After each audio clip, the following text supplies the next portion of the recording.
A few weeks ago, I sat down with local activist and radio producer in Lake Charles, Michael Colbert. Michael has a lot to share with us tonight, including a take on how folks should be looking at candidates who are asking for your support. So, without further ado, here's my interview with Michael Colbert. My name is Michael Colbert, and I am a Lake Charles resident. I'm also a Katrina evacuee from New Orleans and had to relocate. Well, I didn't have to, but I did relocate into the Lake Charles area. And I find it refreshing, but I also find it a little stagnant, and which is why one of the reasons why I'm getting involved in the political arena and also in the economic development arena in this town. Currently, I work for KZWA Radio in Lake Charles. I'm an account exec over there, and I'm also a producer. And I produce two shows that are on the air right now that are community conscious. One of them is called Staying Alive Health Talk, and it's hosted by Dr. George Edmund Smith. And it runs weekly. Every day he does a 1-minute segment on a particular health issue. And then on Sundays at 2:30, he does a 5-minute wrap-up on the issues that were discussed throughout the week. And that's a 104.9 if you happen to be in the Lake Charles area. Also, I produce and co-host a talk show called Talk Back. And the host of that show is James Francis. Now, James is a community-minded person, never had any media background, but had an idea that Lake Charles needed a response to the conservative neo-right as far as politics are concerned, and also that the African-American community needed a voice on the radio. And so he came to the owner with a proposal to put on Talk Back, and that's Miss Faye Blackwell. And so she asked me if I would produce the show. I've had experience producing radio talk shows, so I chose to do so. Now, we've been on the air now since November, and we air on Sundays also at 2:35 to 3 o'clock. And we've discussed all type of different subjects and topics, and we're getting pretty provocative. We've had the mayor on, we've had a city council person, we've had not the chief of police, but we've had a captain of the police department, we've had labor people, we've had families and friends of incarcerated youth. And so we've had a number of things.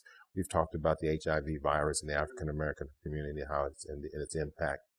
But now that we're really getting into the political season, we're going to focus on informing the community, not so much about candidates, but about issues that candidates should be looking at. If the candidate is not addressing the issues that our community needs to be addressed in order for our community to move to the next level. Now, I'm not talking about just getting better anymore. That's unacceptable. We're going into the 21st century now. So it's time now for, especially the African American community, to take the next step up, you know. And when I mean that, I'm talking about being shoulder to shoulder with mainstream America.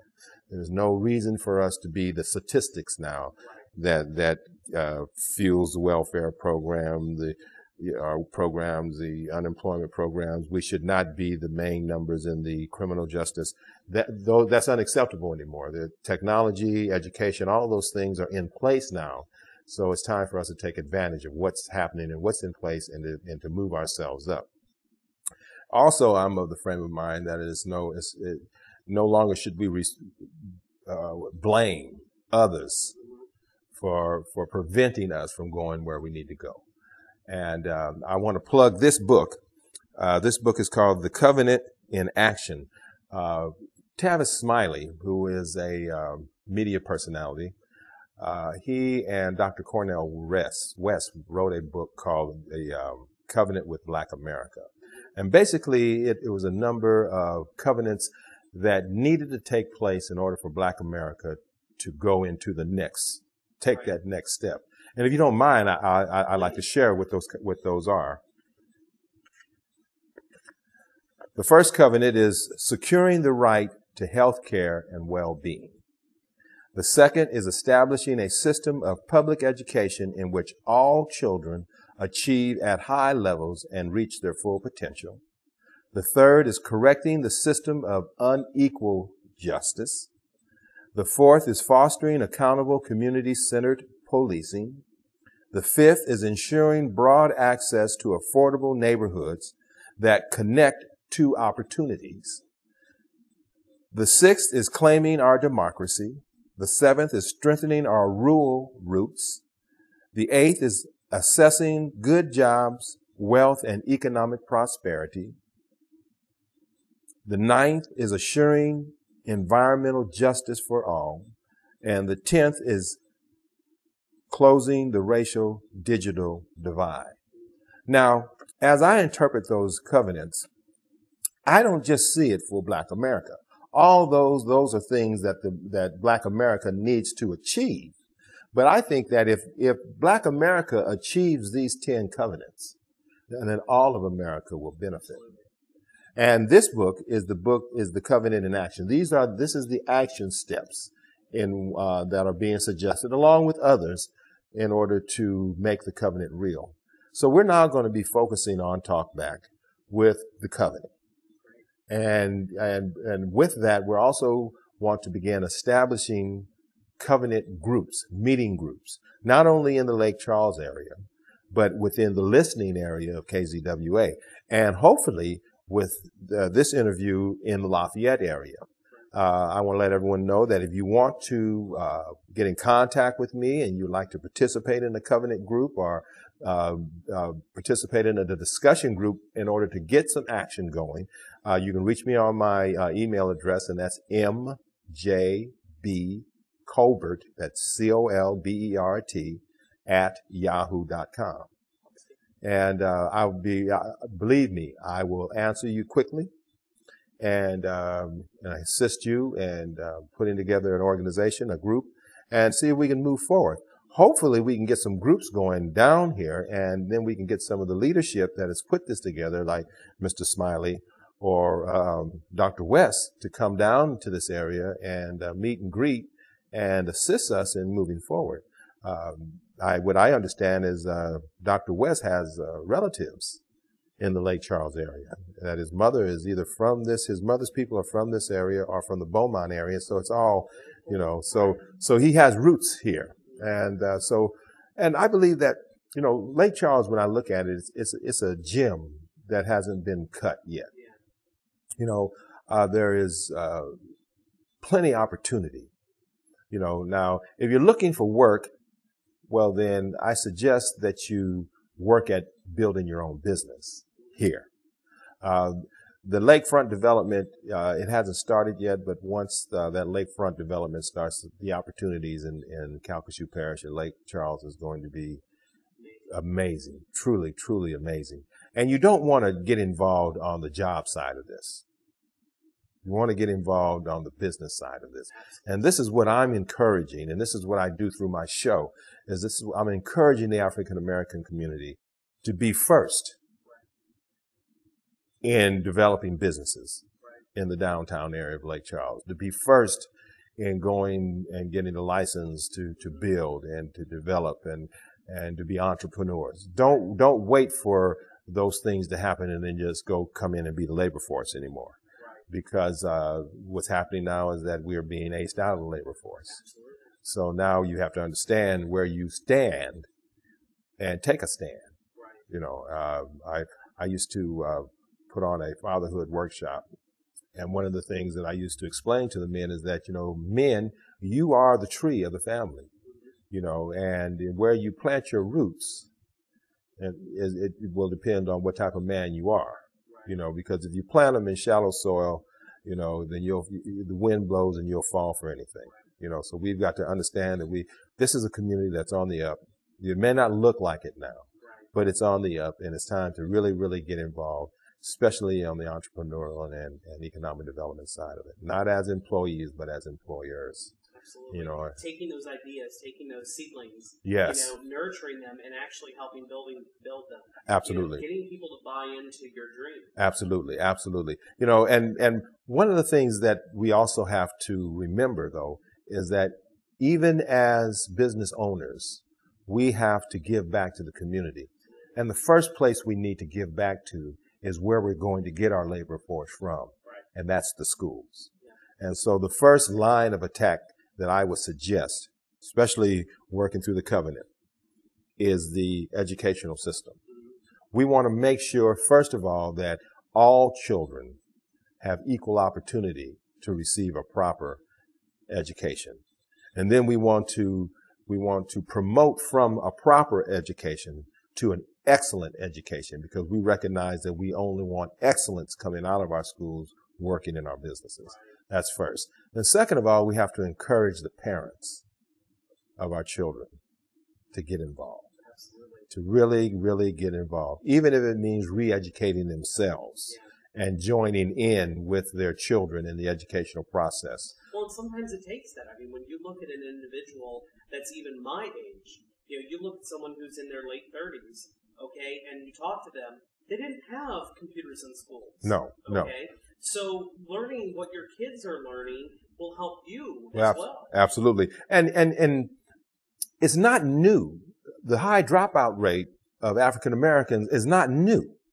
Right. So African Americans have been dropping out of school since integration. Right. Before integration, it was unacceptable. Right. The mother, the daddy, they didn't want you hanging on the street corner. You took your behind to school and you got an education. If you didn't get the grades, then mom and dad went down to school because they were friends with the teachers and they took care of that. With integration, education went by the wayside. For some reason, we're too busy teaching our children to pass tests instead of encouraging our children to expand their minds through knowledge and education. And we have to get back to that. These standardized tests are killing our children. They're killing our economy. They're making our nation a second-class nation. And or even worse, a service class nation. A service class nation, and that's even worse because we are the nation of John Kennedy, who gave our nation a task. We need to go to the moon. In order to win this Cold War, we need to outdo the Russians. And the way we outdo the Russians is through technology, through school, through education. We haven't had a president since John F. Kennedy who put education first. And so now that has to be the first star in any candidate who runs for any office that you support.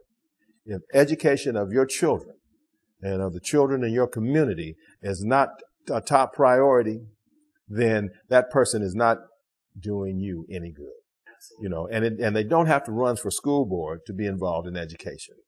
If a mayor is running, a mayor knows that he needs an intelligent workforce in order to invite industry and other businesses into his community. So he has to have good schools.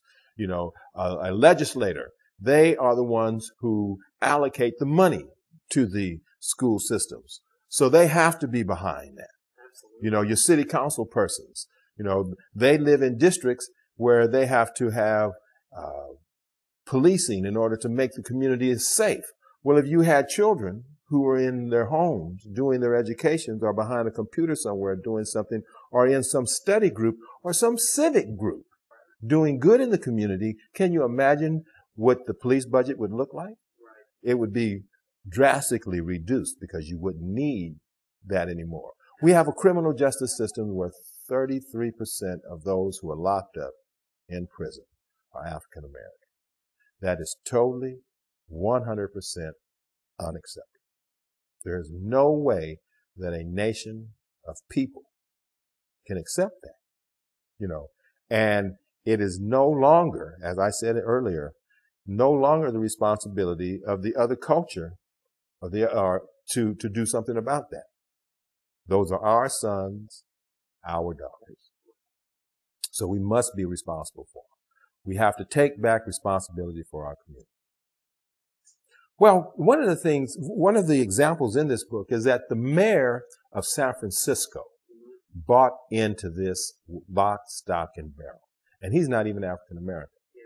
He understood that with the uprising, the peaceful uprising of a people will only make his city better. So he bought into it, and he bought into just that one, to that one's particularly.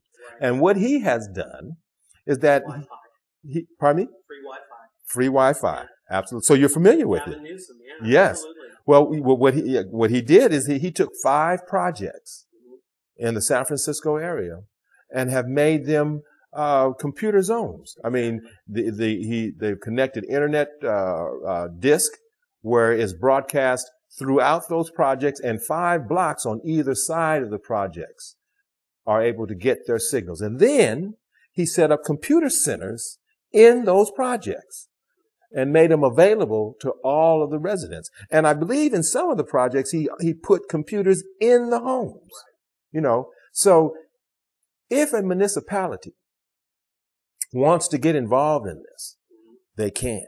And I encourage them. But I also encourage the voter to make sure that when they send a candidate or they step into that ballot box before they even get to the ballot box.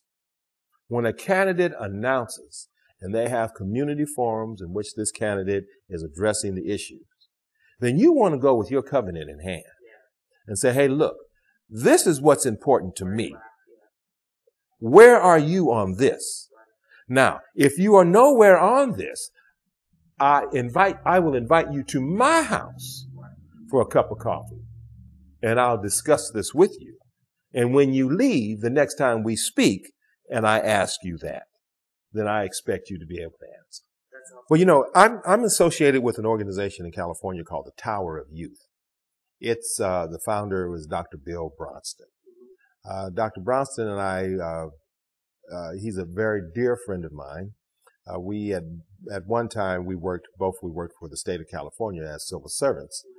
And I met Dr. Bronston at that time. He was trying to push through statewide health for everyone.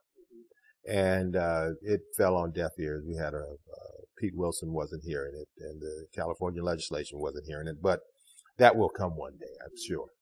But Dr. Bronston's passion was working with youth. And so now the Tower of Youth program is one in which they're working with the high schools. This is an after-school activity in which the youth is able to learn radio, television, digital art,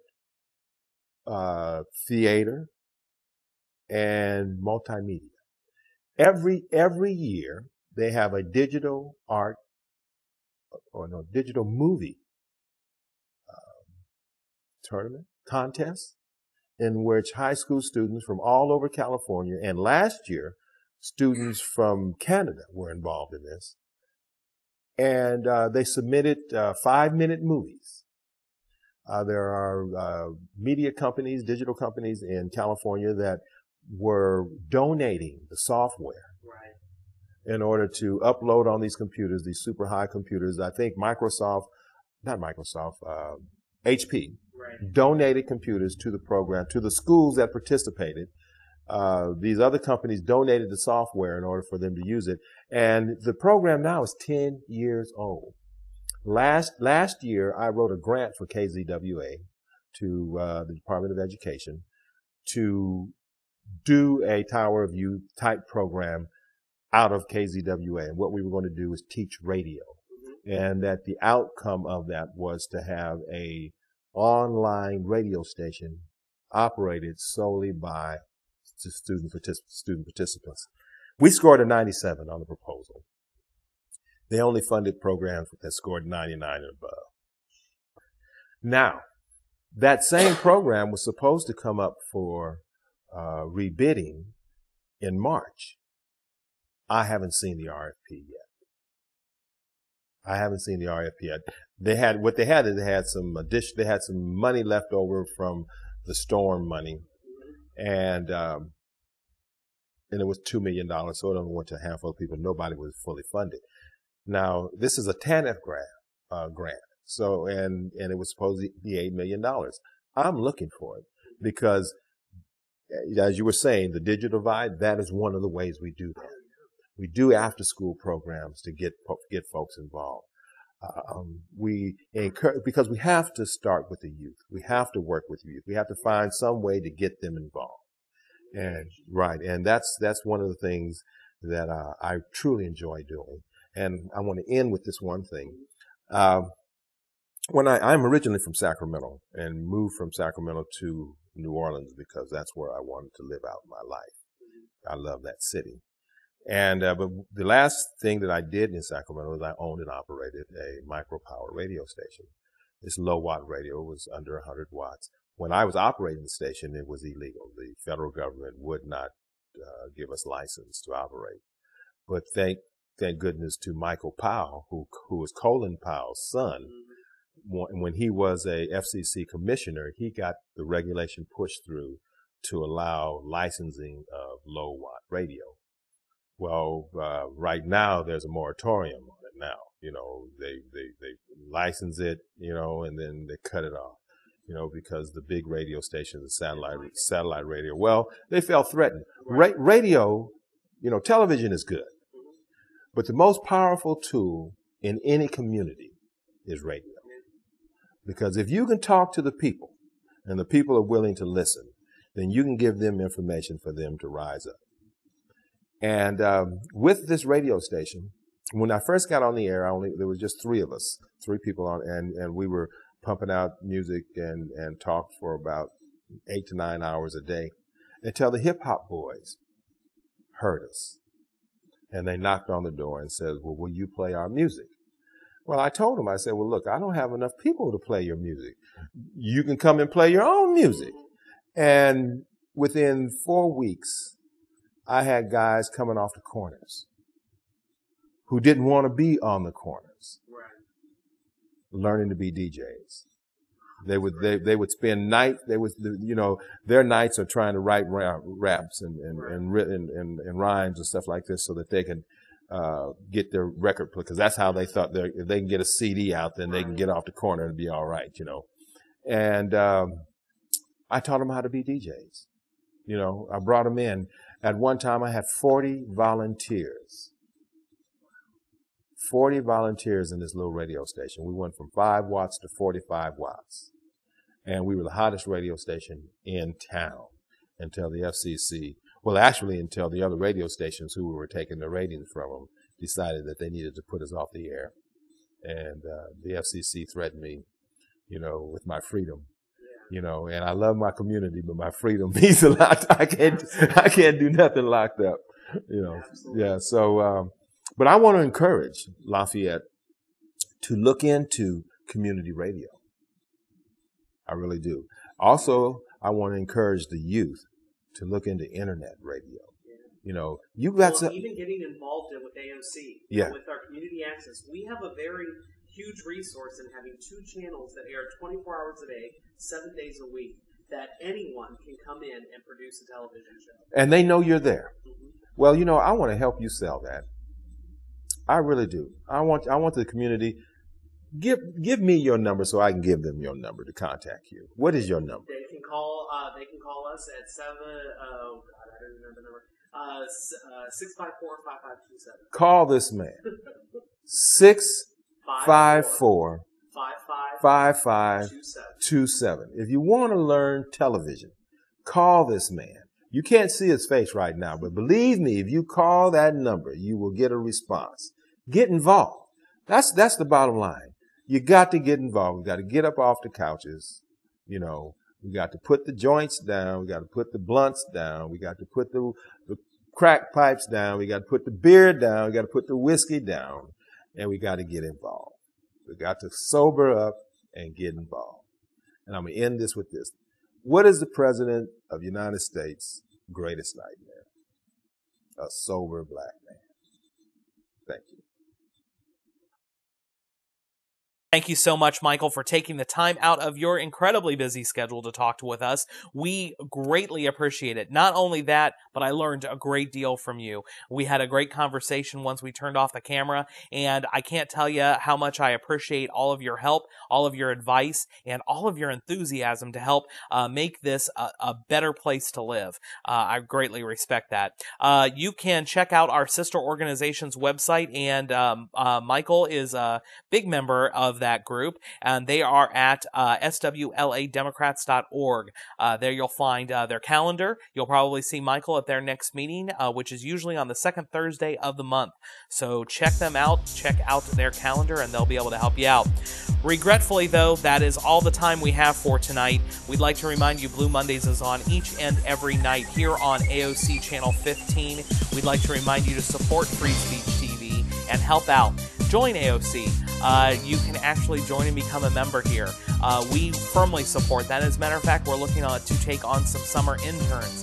If you are interested in doing that, please reach out and contact us. You can call us on our Democratic hotline at 769-7347, or you can email me at stephen@LafayetteDemocrats.org. I'd really like to hear from you. You'll also want to check out the website for Lafayette Democrats. That adds at LafayetteDemocrats.org. As I said before, and like I said, that's all the time we have for tonight. I greatly thank you for taking some time out of your schedule to get caught up on the news, or at least how it's coming to us here at Blue Mondays. We hope you have a great evening, and please do take care of each other.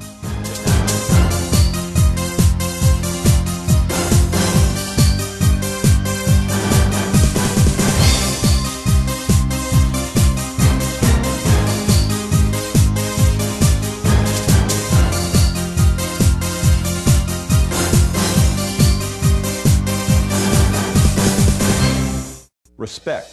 One of the simplest ways of showing it is by simply returning a person's phone call. At the Glenn Armentor Law Corporation, we not only return every call, we also take whatever time is necessary to make sure you completely understand your personal injury case and what it will take to win it. The Glenn Armentor Law Corporation, where a fair settlement is no accident.